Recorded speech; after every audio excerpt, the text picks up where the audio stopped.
Hello, I am Malarvannan. In this video, we will look into digital coins versus traditional currency. We will try to understand what's the main difference between digital coins and traditional currency or the fiat currency. We will go through the pros and cons of each currency and how we can understand and use various tools to make sense of the traditional currency, and also we can see how we can use the analytical tools for digital coins. Introduction. See, the main difference between the digital coin versus a traditional currency is who controls it. In the traditional currency, the central government controls it. So the main concern or main problem with that approach is that a central government or a federal government, whoever manages the currency, they can increase the currency or decrease the number of currency. They can increase the rate, borrowing rate for the currency. All those things they can able to do it. But in case of cryptocurrency or digital currency, that's not possible. Once it is set, nobody can change it. Uh, Once it is set and introduced in the blockchain, public blockchain, then all the transactions, whatever happens, that gets stored in the blockchain, and nobody can change it. Nobody can increase and decrease without the the smart contract application that is deployed. For example, if you take Bitcoin, that has been said that the total number of Bitcoin that will ever exist in this world is 21 million. But there is no point in trying to understand that if it is going to change or not. It is fixed. But in case of US dollars, the total number of currencies in circulation, nobody knows how much it is in circulation. And the government, the federal government, the central bank can decide. Of course, the Congress needs to approve and president needs to sign it. Once they approve it, they can able to increase and they can able to print the currencies. Technically, printing is not exactly printing, but it's a ledger. The central bank managers, they will put an entry and they will create the debt. Uh, People can buy it, and thereby they can increase the dollar supply. And there are a lot of issues with that approach, and that's the main reason the digital currency or the cryptocurrency was invented, and that's getting popular nowadays. So as I said earlier, the digital currencies are all managed in the blockchain. And how it works, it's basically a cryptographic math. So anytime the transaction happens, that gets stored in the blockchain. As a user, you need to have a wallet. There are multiple different blockchains are available. There is a Ethereum blockchain, Solana blockchain, Binance blockchain. So whichever blockchain you want to start your transaction, you need to have a wallet.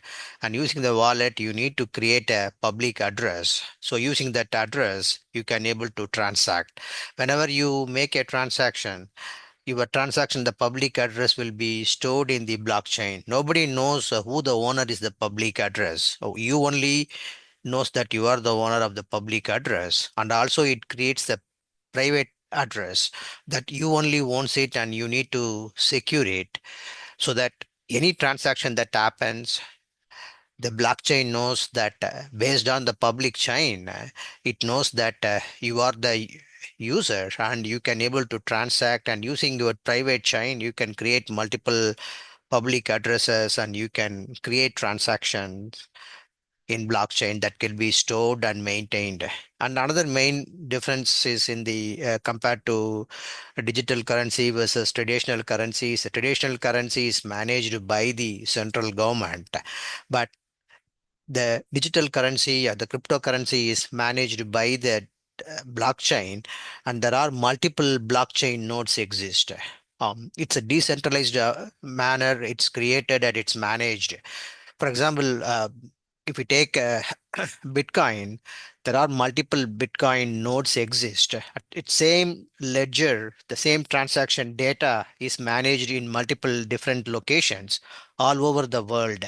So no country or no single entity can stop the transaction and stop the cryptocurrency. So unless the government decides to shut down, completely shut down across the world, it's not possible to shut down the Bitcoin.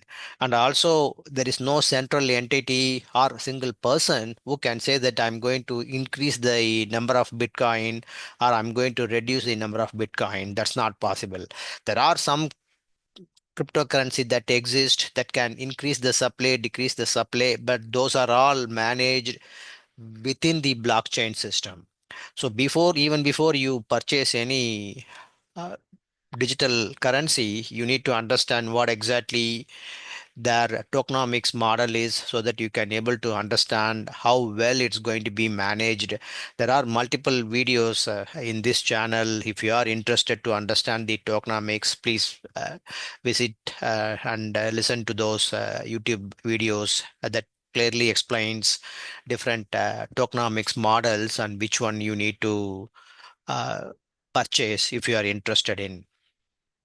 So, and that's the main difference between the central currency versus digital currency.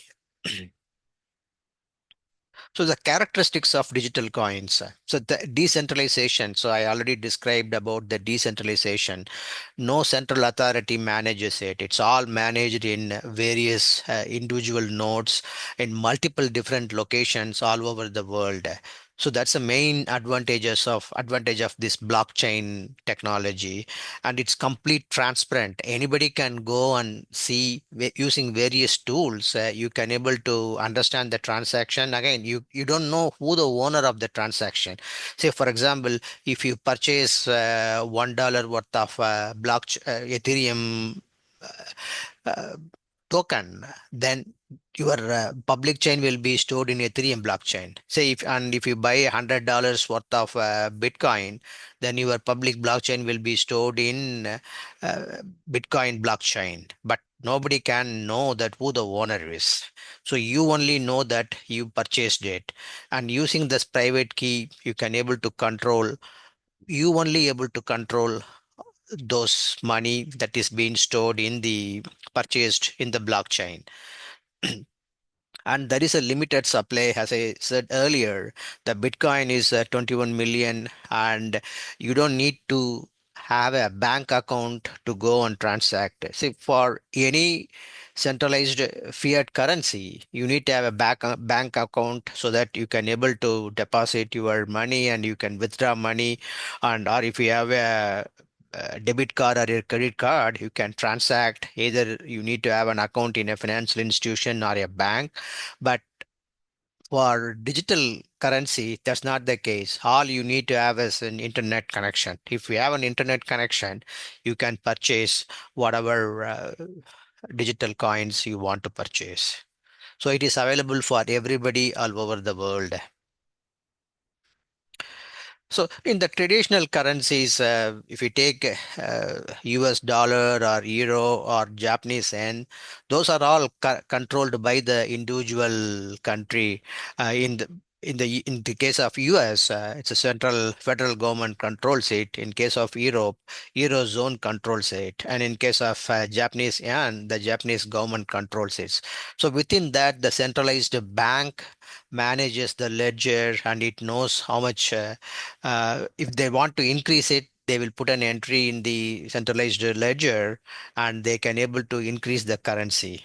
And also, the currency exists both in physical and form and the digital form. The physical form is that if you can have a dollar bill, $5 bill, $10 bill, and you can use to transact if you purchase items.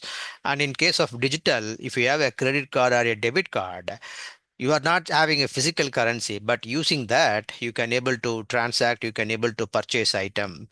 So that's the main difference between the traditional currencies versus digital currencies. In the digital currencies, everything is only in the digital form.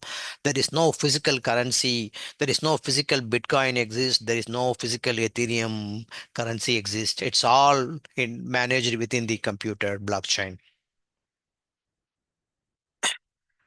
So characteristics of traditional currencies, it's controlled by the centralized bank, so managed by the government. So, and also they maintain the legal tender recognized by the law for the payments of debit and taxes. So the government issues the currency, they print currency, and they collect taxes from the citizens for various payments.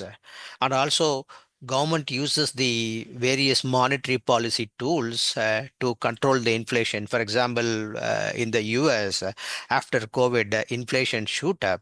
So the central bank, the federal monetary policy, started increasing the borrowing interest rate for US currencies, US dollar. So once they increase it, then the inflation comes down, and then they will start reducing the interest rate. So they use the federal government or the central government uses those tools to control the inflation so that the inflation will be in check within the country. So the almost all the countries in the world uses these type of tools to manage it. And also the currency exists in the physical form and also the digital form. And people use those currencies, either digital currency or the physical currency, for the regular transaction, purchasing whatever they want to purchase. So let's talk about the comparative overview of digital currencies and the fiat currencies. The issuance, the digital coins, it's a decentralized, it's algorithm driven. So algorithm driven is there are cryptographic algorithm manages it, and using that you cannot cheat, you cannot have a double transaction. None of this is possible. It's all completely maintained and managed by the math that has been proven over many, many years. So you can be assured that if you purchase a Bitcoin, then your Bitcoin will be safe as long as you keep your private key in a secure place. So that's the main difference. And then in the traditional currency, the centralized bank issues it. If you have $5 and if you lose it, then you cannot get it back. Whoever gets the $5, they can use it. So that's the main difference. And whoever has your credit card, they can start, and if they know your PIN number, they can start using it and they can purchase without your knowledge. The same way, it's not possible in the digital currency because there is no physical currencies available. So as long as you manage, you maintain your private key within yourself, then you can able to hold however Bitcoin you have in your wallet. In the supply side, digital coins are all limited in supply. Sometimes the supply is constant in case of Bitcoin, and in case of Ethereum, another popular digital currency, the value of total number of Ethereum goes up and goes down, and they can manage it accordingly based on the Ethereum application board that decides how exactly they need to manage. And in the traditional currency, it's managed through monetary policies. So using the monetary policies, they can increase the supply. And I never seen any time they reduce the supply. They keep increasing the supply in case of dollar. I'm not familiar with the other currencies, but in case of US dollars, the supply keep on increasing. And that's the main concern. So if we have $100 bill, say in 10 years back, that $100 bill, the value of $100 US dollars is less now compared to 10 years back because there are more dollars are created. So what you can buy out of $10 will keep reducing year by every year because there are more and more uh, dollars are being created. And in the control side, digital coins are community-driven governance. So in case of Ethereum, so there is a community that governs it, and if they want to increase or decrease, it's all by the vote based on the centralized authority. There is no centralized authority in case of digital coins. It's all managed in the decentralized, and there are many uh, currencies. You can increase the value only by voting from the community, whoever has that particular digital coin. And the traditional currency, it's a government. If the government want to increase it, they can increase it.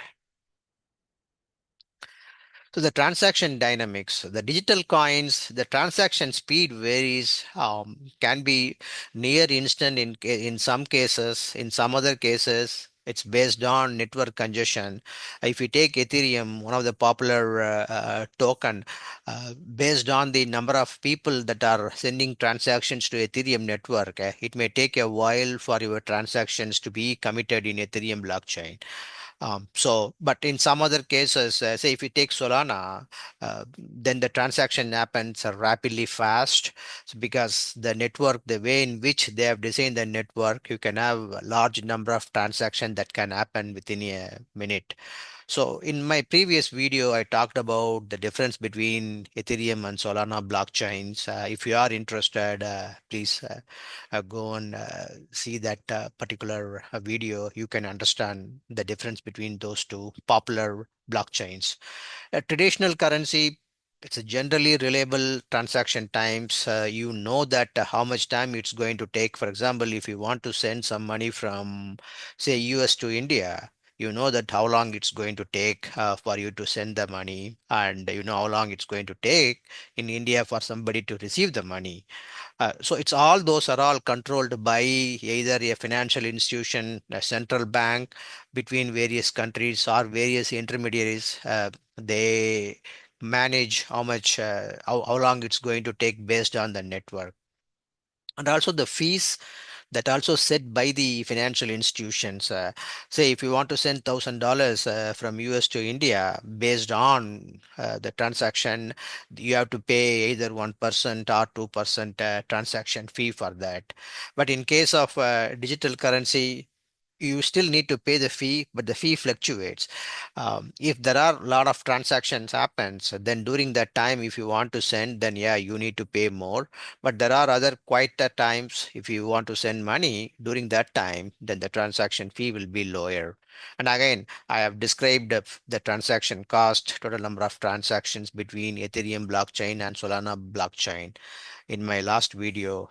Please visit and listen to that if you need more information about that. Security and transparency. So the digital coins accessible to anyone with an internet connection. All you need to have an internet connection, you can able to access it.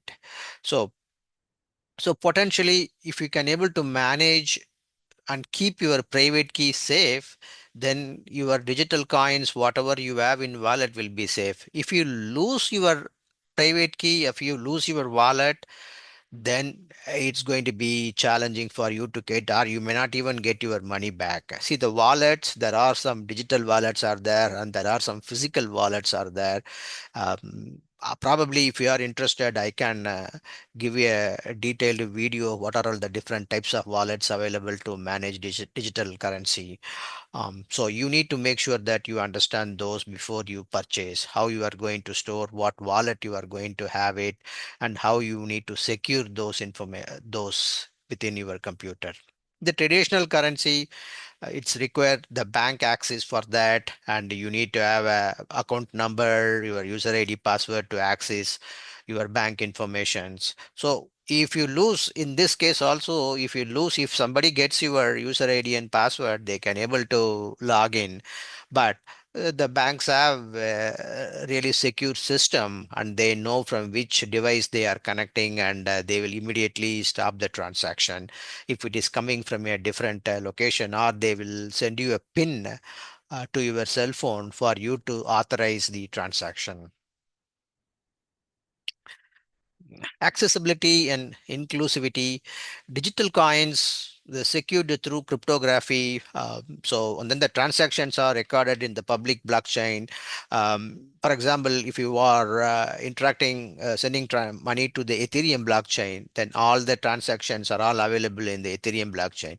You can use various tools like Etherscan to go and analyze your transaction. You can see your transaction, and also you can see everybody else transaction. Again, I'm saying everybody else, you can see only the public transaction, public address. You don't know who the physical person is having that but who's the owner of that public address? The traditional currency, it's protected by the regulatory oversight and the legal frameworks. It's a very exhaustive legal frameworks each country has, and they set the policies, what can be done, what can't be done, and how the transaction works, and what kind of percentage of money the banks or the financial institutions can collect. All those are all managed by the central government or the financial regulation authority. So, regulatory and the legal considerations. The digital coins, that is the one major issue with the digital coins is that it is not fully regulated. There are countries, they are coming up with monetary policies, how to control, how to create a policy around digital coins. But still, it is not fully regulated, and there are policies are being created, and in the next few years there will be more progress on this to come up with proper policies. And also digital coins are not as popular as the traditional currency. Probably 2 to 3% of the world population might be using the digital currencies. So once more and more people are getting into the digital currencies, then each government will create their own policies, what to do, what not to do.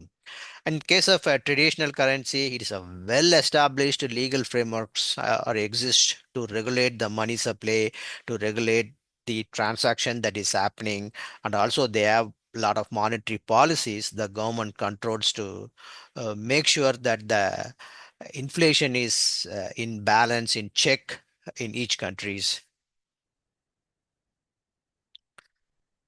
So potential impact on global finance. So the digital coins could revolutionize the cross-border transactions. See, the one main issue with the traditional currency is if you want to send money from one country to other country, you need to pay a huge transaction fee to send the money. In some cases, it is 7 to 8% or 10% based on which country you are sending the money. But in case of digital coins, that's they are trying to completely avoid the transaction fee, or they are going to make as negligible as possible, so that there are more and more people can get into the digital coins and they can able to send money from one country to different country. And also there is no intermediary available within the digital coins. You can able to send money from one country to one person to other person physically located in different continent, different countries in the digital coins. In case of traditional currency, that you need to make sure that you follow the legal rules and regulations of the country from where you are sending the money, and also you need to follow the rules and regulations of the country where it is receiving, whoever is receiving the money. So you need to make sure you understand it, and you have to go through the financial institutions or the banks to send money to different countries, and it's all been transaction being monitored, and there are limitations how much money you can send. All those are all managed by the central governments or federal governments within each country. So in conclusion, so we talked about the digital coins versus traditional currencies. Again, this is a very high level overview between the digital currencies and traditional currencies or fiat currencies. If you need more information about any specific topic, let me know. And in this channel, there are a lot of YouTube videos exist for you to understand particular blockchain, particular type of currencies that are available for you to understand and get into digital currencies. And one more thing I want to make sure you understand, this YouTube channel, this particular video is not for any financial advice, and I'm not a financial advisor.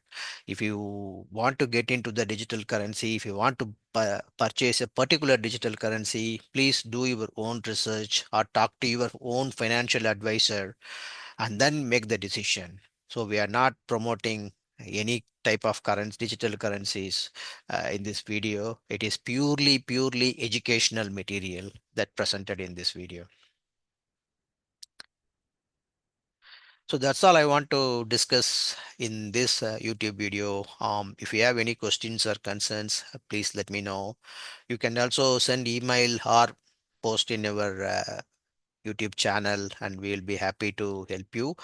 And also, as I said in this YouTube channel, in this video, there are tools available for you to understand what are all the different types of transaction that happens.